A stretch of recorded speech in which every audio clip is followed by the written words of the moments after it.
नमस्कार, बहुत स्वागत है आप सबका। आप देख रहे हैं दिन का सबसे बड़ा प्राइम टाइम बुलेटिन सरकार, जिसमें देते हैं देश, प्रदेश और दुनिया भर की पूरी पॉलिटिकल खबरों का अपडेट।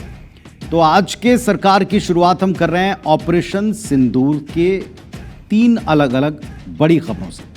अब आप कहेंगे ऑपरेशन सिंदूर को लेकर इस वक्त जो अपडेट हैं वो दिन भर में कई खबरों के द्वारा हमने आप तक पहुंचाएं, लेकिन इस वक्त जो आप टीवी स्क्रीन पर देख रहे हैं ये ऑपरेशन सिंदूर पर इस वक्त की सियासत को भी दर्शाता है। ये आप जो ऑपरेशन सिंदूर जुड़ी 3 तस्वीरें देख रहे हैं, इसमें पहली तस्वीर जो आपको नजर आ रही है ये आईपीएल के इस सीजन को कामयाब होने के साथ साथ ऐतिहासिक बनाने की तैयारी। पहलगाम हमले के बाद सेना ने ऑपरेशन सिंदूर के जरिए पाकिस्तान और उसकी पनाह में छिपे आतंकियों के ऐसे दांत खट्टे किए कि पूरी दुनिया ने सेना का शौर्य देखा है। और अब भारत ने साफ कर दिया है कि अगर पाकिस्तान आतंकियों को भेजकर प्रॉक्सी वॉर छेड़ेगा तो भारत उसे वॉर ही मानेगा। और ऑपरेशन सिंदूर खत्म नहीं हुआ है, इसके द्वारा फिर जवाब दिया जाएगा। आईपीएल के फाइनल मुकाबले को यादगार बनाने बीसीसीआई ने एक ये जो प्लान तैयार किया है, उसी बीसीसीआई के प्लान की पहली तस्वीर आप देख रहे हैं। क्लोजिंग सेरेमनी जब अब की बार के सीजन की होगी तो भारतीय सेना को इसमें सम्मान प्रदान किया जाएगा। 3 जून को अहमदाबाद के नरेंद्र मोदी स्टेडियम में जहां सेरेमनी होगी वहां साहस को सलाम करने का क्रम दिखेगा, यानी वहां जो भी शौर्य के प्रदर्शन करने वाले नायक थे उनका सम्मान किया जाएगा। दूसरी तरफ बीएसएफ ने ऑपरेशन सिंदूर का एक नया वीडियो जारी किया है और इस वीडियो में आप देख पाएंगे कि किस तरीके से, किस अंदाज में दांत खट्टे किए दुश्मन के पाकिस्तानी सेना के घुसपैठ के हर एक प्रयास को नाकाम किया। तीसरी तस्वीर गुजरात दौरे पर प्रधानमंत्री जब पाकिस्तान पर प्रहार कर रहे हैं तो साथ ही साथ सबूत गैंग कहते हुए देश के भीतर अपने विरोधियों पर भी स्ट्राइक कर रहे हैं। तो इन तीनों खबरों का डिटेल आपको दिखाएंगे कि क्या और किस तरीके से आज ये वार हुए। तो ये हैं ऑपरेशन सिंदूर जुड़ी आज की 3 तस्वीरें।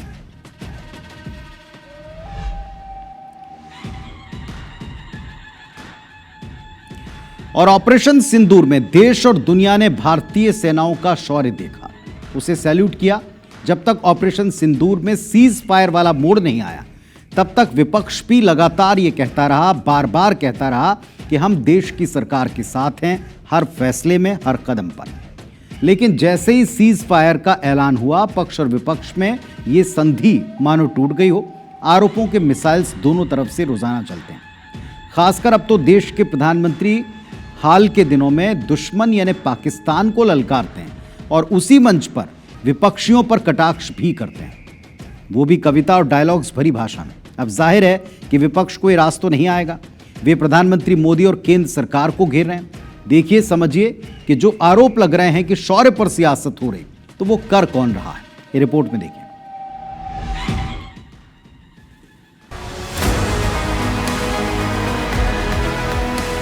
ऑपरेशन सिंदूर के बाद भारत पाकिस्तान में हुए युद्ध विराम के बाद से देश के भीतर सरकार और विपक्ष के बीच का फुल सपोर्ट वाला सीज फायर खत्म हो गया लगता है। पहले राष्ट्र के नाम संबोधन और अब पीएम के देश के राज्यों में दौरे के दौरान जहां भी मोदी जा रहे हैं वो पाकिस्तान को लताड़ने के साथ साथ अपने विरोधियों खासकर कांग्रेस को भी करारे जवाब दे रहे हैं। सोमवार मंगलवार को प्रधानमंत्री नरेंद्र मोदी 2 दिन के गुजरात दौरे पर रहे, जहां 4 अलग अलग शहरों दाहोद, भुज और अहमदाबाद गांधीनगर में मोदी ने पाकिस्तान पर तो वार किया है, साथ ही सबूत मांगने वाले विपक्ष पर भी करारा प्रहार किया। कहा कि इस बार सबूत मांगने वाले विरोधियों की बोलती बंद है। इस बार तो सब कैमरा के सामने की सारी व्यवस्था रखी थी ताकि हमारे घर में कोई सबूत न मांगे। अब हमें सबूत नहीं देना पड़ रहा है, वो ऊपर वाला दे रहा है। 1947 में पहला आतंकवादी हमला कश्मीर की धरती पर हुआ। अगर उसी दिन इन मुजाहिदीनों को मौत के घाट उतार दिया गया होता, पहलगाम में भी उसी का विकृत रूप था। इधर कांग्रेस ने 22 अप्रैल को हुए पहलगाम आतंकी हमले में शामिल आतंकियों के अब तक न पकड़े जाने पर सरकार को घेरा। कांग्रेस प्रवक्ता पवन खेड़ा ने प्रेस कॉन्फ्रेंस कर पीएम मोदी पर तंज कसते हुए कहा कि प्रधानमंत्री जी इन दिनों सवालों के जवाब देने के बजाय हिंदी फिल्मों के विलेंस की तरह डायलॉग पर डायलॉग मार रहे हैं। कांग्रेस ने पूछा कि प्रधानमंत्री बताएं, पाकिस्तान से किन शर्तों पर सीज फायर हुआ। जिस तरह से वो कभी प्रेम चोपड़ा की तरह, कभी परेश रावल की तरह डायलॉग्स दे रहे हैं, साहब जा जाकर ये सिंदूर है, इसमें रगों में मांग क्या है, खून है, गर्म है, ठंडा है, और गोली खाओ, रोटी खाओ। ये प्रधानमंत्री है देश के। जाहिर है मुद्दा भारत पाकिस्तान का है, मोदी राहुल से जुड़ा है, तो इस पर तीखे रिएक्शंस पूरे देश भर से भी आए, छत्तीसगढ़ से भी आए। आज कांग्रेस को छोड़ दीजिए, मेरे को छोड़ दीजिए, आम आदमी कह रहा है कि ये बात तो दूसरी हुई थी, हम धूल में मिला देंगे, हम ऐसा कर देंगे, हम ये कब्जे कर देंगे, पाक ऑक्यूपाइड कश्मीर है उस पर हमारा कब्जा हम कर लेंगे, वो हमको वापस लेना है। ये तो कुछ भी नहीं हुआ। सीमा तक पार नहीं की सेना के हमारे जवानों ने, हमारे टैंकों ने।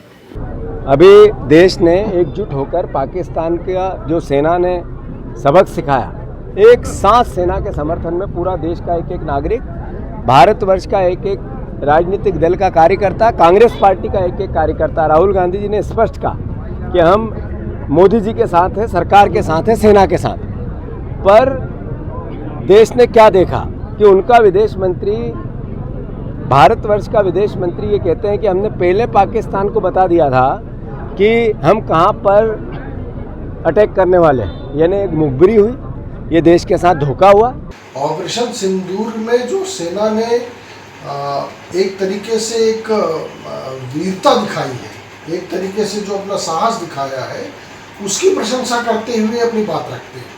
तो इसमें इस प्रकार का आरोप लगाना कि राजनीति कर रहे हैं और ब्रांडिंग कर रहे हैं, ये उनकी घटिया मानसिकता का सोच है। कुल मिलाकर विपक्ष का सीधा आरोप है कि प्रधानमंत्री ट्रंप को कुछ कह नहीं पा रहे और असल सवालों का जवाब देने के बजाय बॉलीवुड विलेंस की तरह डायलॉग मार रहे हैं। बीजेपी की मंशा ऑपरेशन सिंदूर का क्रेडिट लेने की है। दूसरी तरफ बीजेपी कहती है कि पाकिस्तान के खिलाफ किसी भी ऑपरेशन की कामयाबी पर सेना से सबूत मांगने का कांग्रेस का इतिहास रहा है।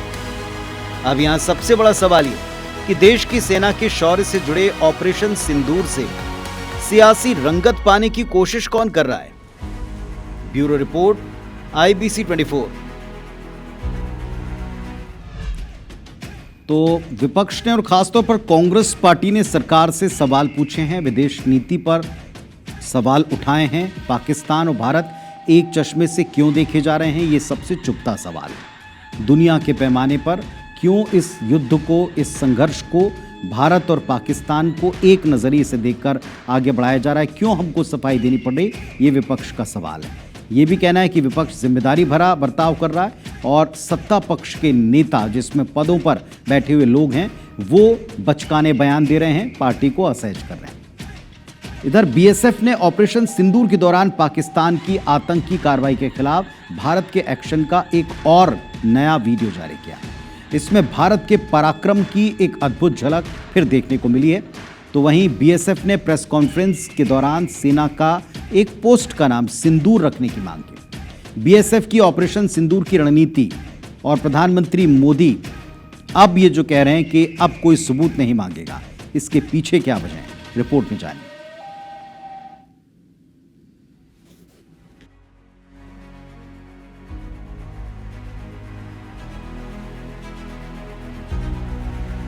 सांबा क्षेत्र में हमारी एक सीमा चौकी का नाम हम सिंदूर रखने का प्रस्ताव हमारे बल मुख्यालय और सरकार को भी भेजेंगे। ऑपरेशन सिंदूर के दौरान पाकिस्तान की सीमा पर बीएसएफ ने जिस अदम्य साहस और पराक्रम के साथ पाकिस्तानी सेना के छक्के छुड़ाए, जिस तरह पाक आर्मी पर काल बनकर टूट पड़े, उसका वीडियो आज बीएसएफ ने जारी किया है।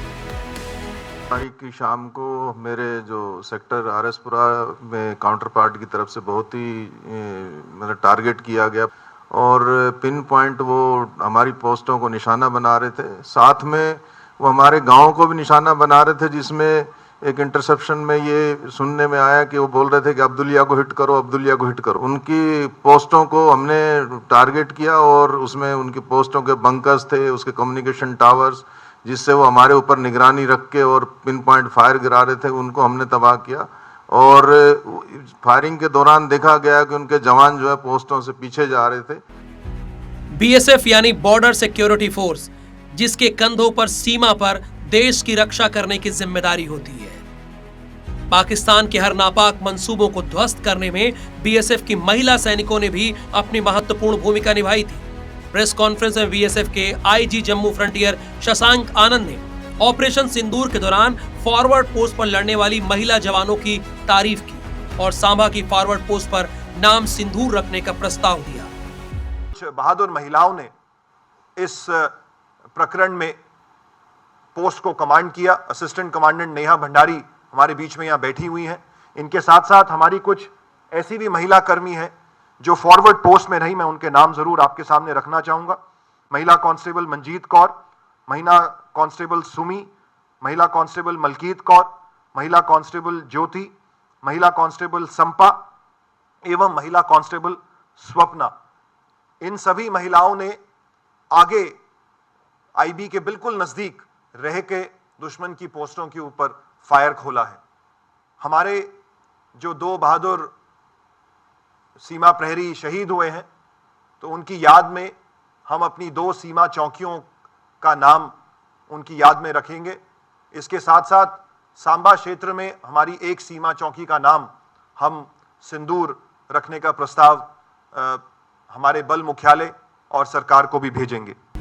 एक और बीएसएफ ने सांबा पोस्ट का नाम सिंदूर करने की मांग की है, तो दूसरी ओर भारतीय सेना ने ऑपरेशन सिंदूर के पराक्रम की गाथा प्रस्तुत करने वाली एक बुकलेट जारी की है। इसे बताया गया है 6-7 मई को लॉन्च किया ऑपरेशन सिंदूर की तीनों सेना प्रमुख मॉनिटरिंग कर रहे थे और बुकलेट में दिखाया गया है कि कैसे वॉर रूम में पूरे ऑपरेशन पर नजर रखी जा रही थी। उस दौरान army chief general Upendra Dwivedi, navy chief admiral Dinesh के त्रिपाठी और एयरफोर्स के chief air marshal AP Singh मौजूद थे, जो ऑपरेशन सिंदूर के हर मूवमेंट पर अपनी नजर बनाए हुए थे। इधर ऑपरेशन सिंदूर की सफलता के बाद पहली बार गुजरात पहुंचे प्रधानमंत्री नरेंद्र मोदी ने कहा है कि इस बार सब कुछ कैमरों के सामने किया गया है ताकि घर पर कोई सबूत न मांग सके।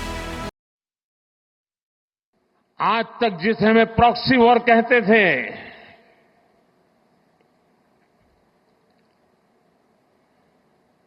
छह मई के बाद जो दृश्य देखे गए, उसके बाद हम इसे प्रॉक्सी वॉर कहने की गलती नहीं कर सकते हैं। और इसका कारण है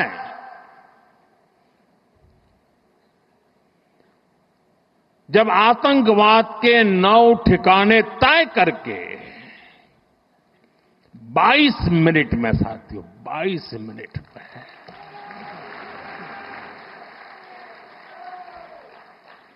उनको ध्वस्त कर दिया। और इस बार तो सब कैमरा के सामने की सारी व्यवस्था रखी थी ताकि हमारे घर में कोई सबूत न मांगे।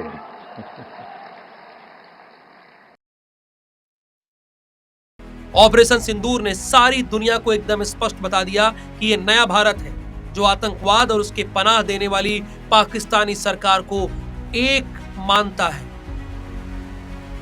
और आतंकवाद किसी भी सूरत में बर्दाश्त नहीं किया जाएगा। ये वो भारत है जो पाक को घर में घुसकर मारेगा और अपनी शर्तों पर, अपने समय पर हर आतंकी मंसूबे को तबाह कर देगा। Bureau report, IBC 24।